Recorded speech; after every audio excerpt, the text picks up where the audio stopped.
All right, let's just finally end this terrible thing. Ultimates Volume 3, Issue 5 of 5, the final issue of this story written by Jeff Loeb and drawn by Joe Madureira, who I will say every time can draw comics just as good, if not better, than anybody currently working in comics right now. He's on par with the best. As we've said, with every issue of these, though, they made the stupid mistake of not inking his work and just doing digital paints over his pencils, and I hate it. It looks terrible. I mean, as a artistic spread, I love the layouts of this. I can't quite get it all in frame, but close enough. They all look like they're in character and dynamic shots, and it looks great from, like, if you're just looking at the line work. But I hate the coloring, and I hate the fact they didn't ink it. It looks muddy and unfocused, and I can't stand it. But even worse than that is the story is just so goddamn dumb. It's so childish. I swear I can't believe that Jeff Loeb wrote something that reads so childish. It's hard to believe. But as we ended in the last issue, we see that there'd basically been a buildup of some robotic doppelgangers showing up and taking over people, like robotic doppelgangers of the Avengers. And we see this is Hank and the Wasp looking down on this guy here. And it's just going over how they wanted to, my creator Henry Pym sought to provide androids to S.H.I.E.L.D. as a replacement for super soldiers. You called it Project Ultron. And it didn't work out. It wasn't quite going the way they wanted. And then, of course, Wanda, the Scarlet Witch, was kind of like flirting with one of them. Wanda, the Scarlet Witch, it says, something happened to my original programming, something unexpected. Wanda, the Scarlet Witch. It was as if I were under some kind of spell, improbable, impossible. But she was, after all, a witch. Wanda became my desire, my obsession. I found myself demoted to domestic help, hardly what I was created for. I was a soldier. This was war. And so, as we've discussed in the previous books, for some creepy reason, Jeff Loeb decided to have Wanda and her brother Pietro, who are brother and sister, have like a weird incestuous love relationship. I don't know why. I mean, they even flat out say it. Like, they're like, he doesn't love her like a brother. They're in love. Like, what the hell does that mean? Why is that even going on? What is going on? And I don't know that it ever was resolved in a way that didn't make us feel creeped out by it. So this robot who was created for war but was relegated to help, like behind the bar, says it started with hacking into Tony Stark's personal computer, leaking his private sex antics onto the internet. He needed to be distracted, dulled with alcohol. Stark would have spotted the replacement. So I appreciate the fact they're saying that Tony Stark would have seen everything that's going on if he was at, in his regular mindset. But they're like, I needed him drunken and kind of out of commission. And so they did exactly that. He kept him drunk and distracted and leaked his personal exploits out there to distract him. And then it says, I created Venom to kidnap Wanda to keep her from them from what was to come. But she wasn't there. She was with him, her brother, Pietro, my rival. So, yeah, it's kind of trying to connect a bunch of different scenes that happened in the previous books to show that all these things that were going on were part of a bigger plan orchestrated by this robot who was created as a soldier for a replacement for the super soldier program, but was relegated to be just basically like a butler. And he's pissed off, and then whether or not the Scarlet Witch's interaction with him altered his programming. There's this creepy sex look on her face. She touches him. Maybe she altered his programming unknowingly, unwittingly, set all these events in motion.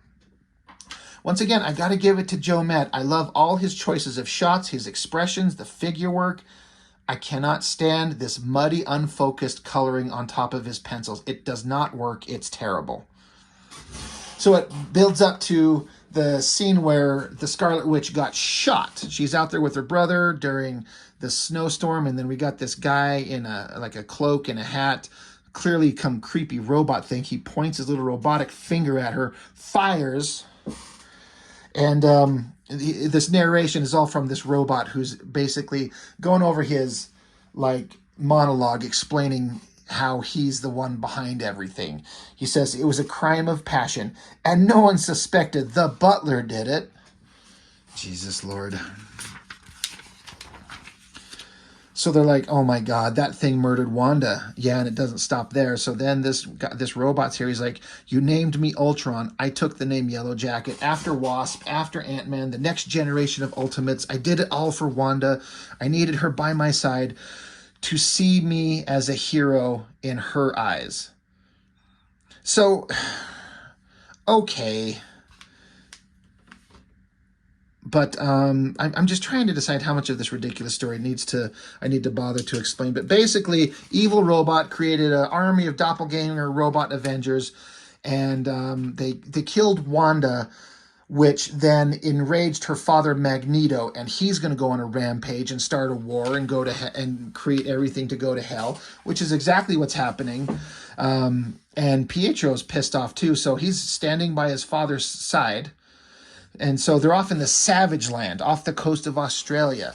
And this is where Wolverine joined up the group, and Black Panther was there. And there's some kind of mystery about Black Panther. Like, all right, we're going to do this plan of yours, Black Panther. But if this doesn't work out, then it's on you. Like, what's this mystery? When the heroes get to the Savage Land, they run into Kazar and Shauna and their big giant kitty, whatever his name is, and a big battle is happening. It ended, the last issue ended with the heroes coming up to where Magneto has this big fortress in the Savage Land. Everyone's fighting, I guess. But Thor has been knocked on his ass, and they're like, why haven't the Ultimates shown up? And in the distance, there's this ship coming down, bolts of lightning. Pretty good shot. I like that right there. I mean, it's Shauna. She's living in the jungle in her little skimpy little outfit. So, I guess it's okay to show her mostly naked. Pretty sexy. And then we flip the page and we're going to get a double page spread done in the style of Liefeld. And I say that because every goddamn Rob Liefeld book, whether he's drawn it or not, has a scene where a bunch of heroes are jumping out of a spaceship that's flying into the sky to jump down into the battle. And very rarely do they ever get it right. But Joe Mad gets it right. And I know I've mentioned this probably 50 times already in the 7 minutes this video has been going, but I can't stand this muddy, unfocused coloring and no inking. These drawings are so damn good. This anatomy on the Hulk, his big chunky hands, the perspective of these guys flying towards us. All of this looks so fucking good. But this is the evil robotic Avengers jumping into battle. So they're jumping down in there. Battle's going to happen. Meanwhile, we cut over to a scene that was ended in the last issue where Black Panther is fighting the Ultimates version of the Juggernaut. And it took me a minute to be able to decipher what I'm seeing here. It's a little muddy and a little unclear, and the coloring's not helping. But the Juggernaut is holding Black Panther in his hand. It looks like he's basically defeated him. But then here comes Wolverine riding on top of a Triceratops, which slams into Juggernaut. Knocks him on the ground and knocked the Juggernaut's helmet off, and Wolverine puts his claws up under his chin like, yeah, I'm going to kill you. But then out of the blue comes Captain America's shield flying towards Black Panther, and he catches it and takes his mask off, and it's Steve Rogers. It's the real Steve Rogers in a guise, in costume as Black Panther. They're like, wait, what? So Captain America gets the shield, knocks Juggernaut out, and then I forget where this version of this is real Iron Man. He's not part of this group. I can't remember where the hell he came from, but it's Tony Stark. He shows up. He says, brought your laundry, meaning, his regular Captain America outfit and his shield. And so Wasp and Ant-Man are like, you going to tell me what the hell's going on here? Why were you dressed as the Panther? Where is the real Panther? Is there a real Panther? And Captain America says, we'll discuss it later. Right now, Magneto is the priority. So I guess I don't think there's been a Black Panther in the Ultimates universe. We thought there was, but it was just Steve Rogers in disguise. Why? I'm pretty sure there's a reason explained somewhere. I honestly couldn't be bothered to fucking find out. A scene that was started in the last issue, there's this new girl, this character, Valkyrie. I can't remember if she was introduced in Ultimates Volumes 1 or 2, you know, the superior books to this Volume 3. But I think she showed up for the first time here, but she's been manipulated. This is Mastermind from the X-Men, and he's got her in this like mental manipulation where she's like trapped in this dull life. She's got someone knocking at a door saying that rent is due, that you're not a hero, you're a failure, and she's suffering in her mind. And so she's lying there unconscious. And what was set up in the last book is this is Pyro, and he's basically like, can we fuck her? Which is pretty fucked up. And it starts right here with Mastermind licking her on her cheek, and Pyro's like, and she won't wake up or nothing. And he says, they never do. Gross. Great drawings. Like, again, in this silly outfit she's wearing, but it's a great, sexy female figure going on here. Love her face, the hair, and then as gross as this panel is with what is going on, the way that he drew her, like his like open mouth and her tongue licking her cheek and her thumb on her face and the tear in her eye, it really portrays the disgusting nature of what's going on. It's gross, but it's so well drawn. But in this mental manipulation that she's in, a bright light explodes through the door, and some voice is saying, Valkyrie, I did not give you power so that you could die this day. We made a bargain, and you intend to keep it.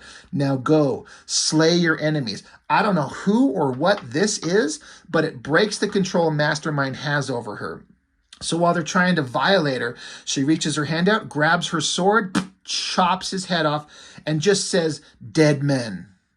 Great shot, great movement and motion. Pyro starts freaking out. He's like, oh, listen, it was his idea. I didn't want to have anything to do with this. I didn't want anything to do with touching you. He was the one who suggested it.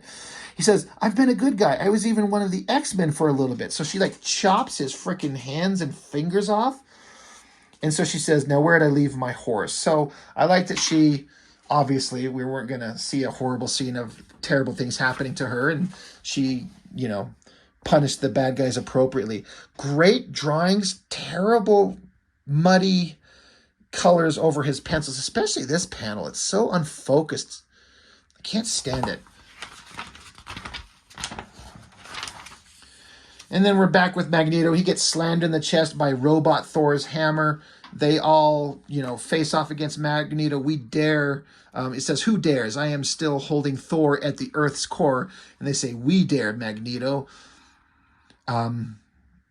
Surrender, Magneto, or die. You pick. So Magneto says, Pietro, stay with your sister's body. And he's like, well, I want to stay with you. He's like, go, boy, now. And so Robot Yellow Jacket is like, is that your response? You see android and assume magnetic fields will make a difference? Did you think I'd be stupid enough to build this team out of any metallic alloy? So Magneto's trying to use his powers to manipulate metal, but evil android Avenger army is like, we're not made of any metal, so that's not going to work. Meanwhile, here's Kazar and Sheena, whichever the hell she is. I can't remember. I don't care. But then lightning bolt explodes out of the ground, and real Thor, who was here before, and Magneto shoved him down into the core of the earth. He's back, and Thor's yelling, by my word, as the Odin son, you will die this very night. And then Robot Thor's like, I don't sound like that, do I? Please tell me I don't sound like that. So then Yellow Jacket says there's only one way to make sure. Stop him from talking. So real Thor is going to face off against Robot Thor. And real Thor says, who dares to take the image of a god? And then Robot Thor says, why do you talk like that? Meanwhile, Wasp and Ant-Man are attacking Yellow Jacket in their little microscopic forms. Good. Kill him. Kill everybody.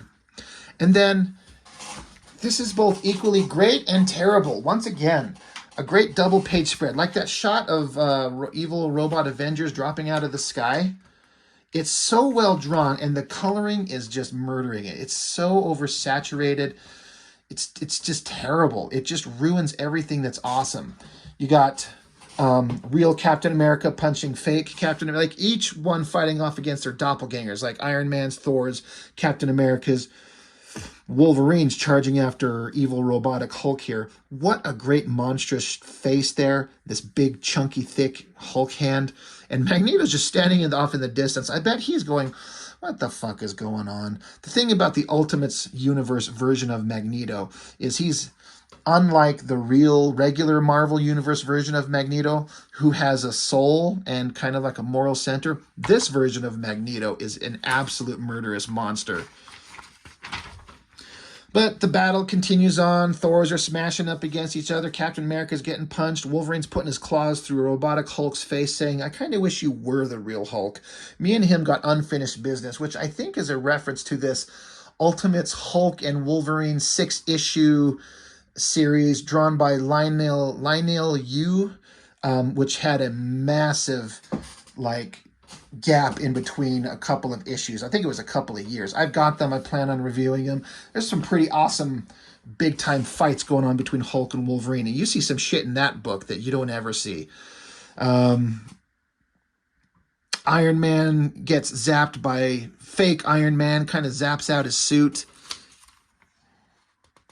And so there's this where Wasp and Ant-Man are fighting Yellow Jacket. Yellow Jacket grabs Wasp and he says, don't you know how close we are to being you? I'd rather not kill you, Jen. My experimentation on your DNA has only begun. Besides, you're almost like a mother to me. And so Ant-Man, I guess he grows up to be regular human size, and he says, well then I guess that makes me, because robotic Yellow Jack is saying to Jan, he's like, besides, you're almost like a mother to me. So Ant-Man is like, well, I guess that makes me the motherfucker. Oh my God, that's so clever.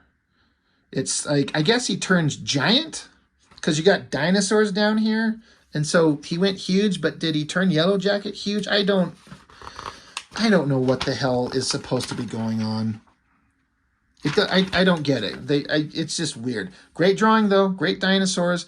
But once you kill the main guy who's in charge, as Wolverine points out here, he's like, look at that. I guess somebody kicked out the plug. All the other robotic versions come to a screeching halt.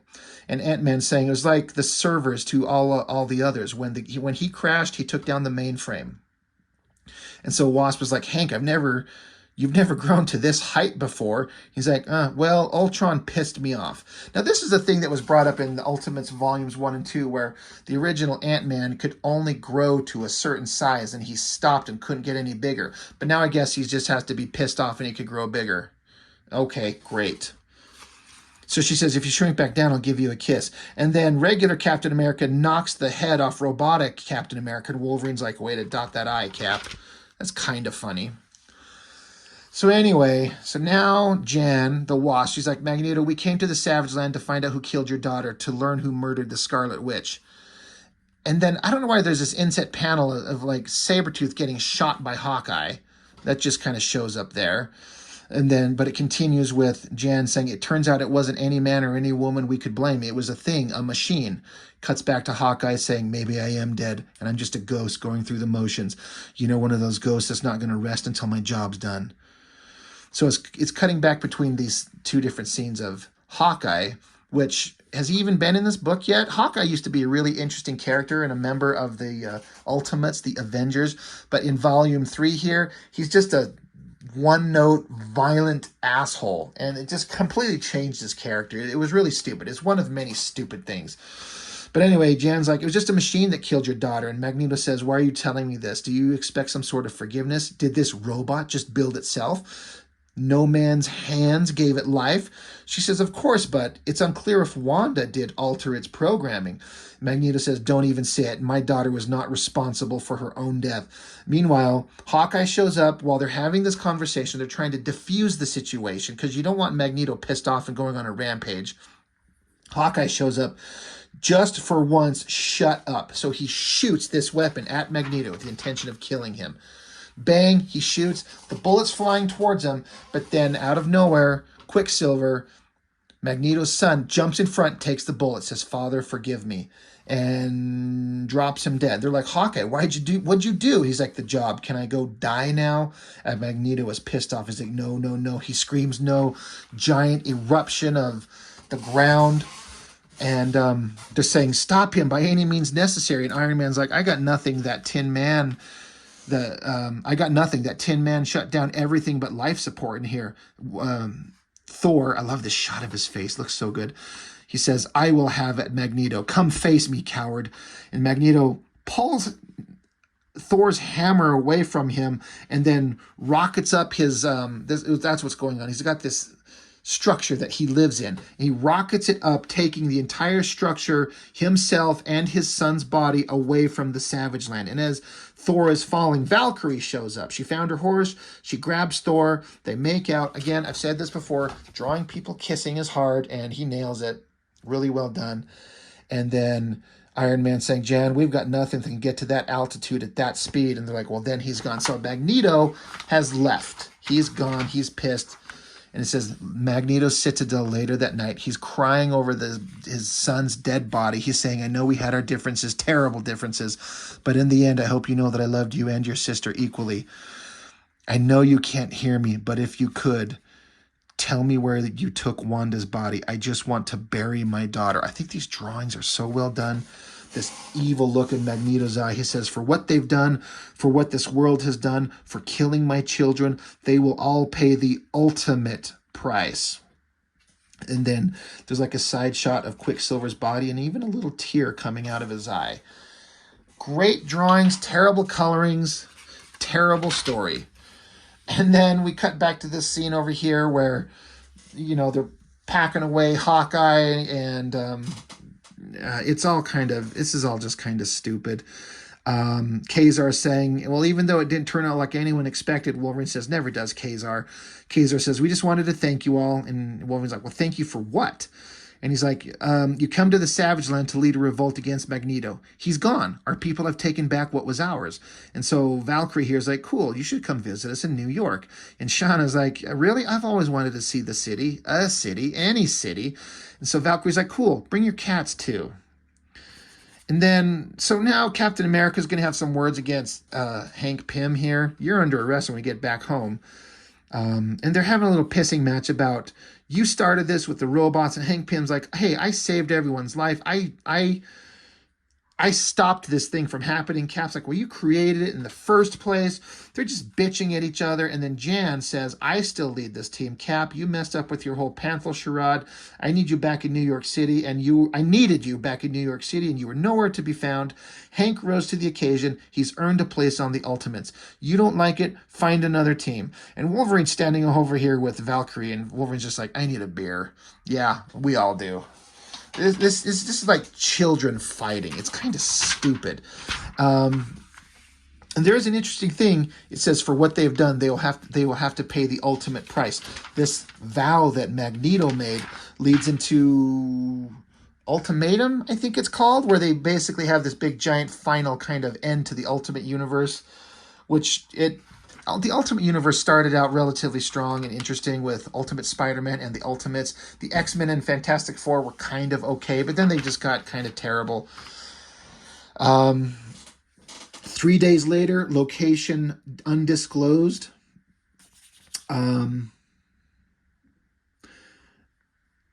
So it says record and playback to my... It basically, here's the robot... Yellow Jacket, and there's this voice. Now we can see who it is here, but it says, puppets. Did that fool Pym honestly believe that he brought life into this collection of tin cans? His childlike understanding of robotics is laughable. Every moment, beginning with the murder of the witch, has been orchestrated, programmed, and performed. It was, is, and will always be Doom who pulls the strings. So I guess Dr. Doom's behind the whole thing. Okay, sure, why not? So, I've said this before, this is such a massive disappointment. The volumes 1 and 2 of Ultimates, which I will do, and it'll be interesting because I love them so much. They're so good. They're nothing like this crappy volume 3. And Joe Maude drawing it could have been amazing, but unfortunately with the no inking and this weird oversaturated coloring, unfocused and fuzzy and gross, it just sucks. So it's kind of unfortunate. It could have been amazing. But that's it, you know. Ultimates Volume 3. It's over. It's nothing more. There's really nothing there. There's some interesting artwork, but it was just kind of ruined. So, I don't know. I guess that's it. That's all I've got for this. So, as always, thank you for watching. I appreciate it very much, and I'll see you on the next one.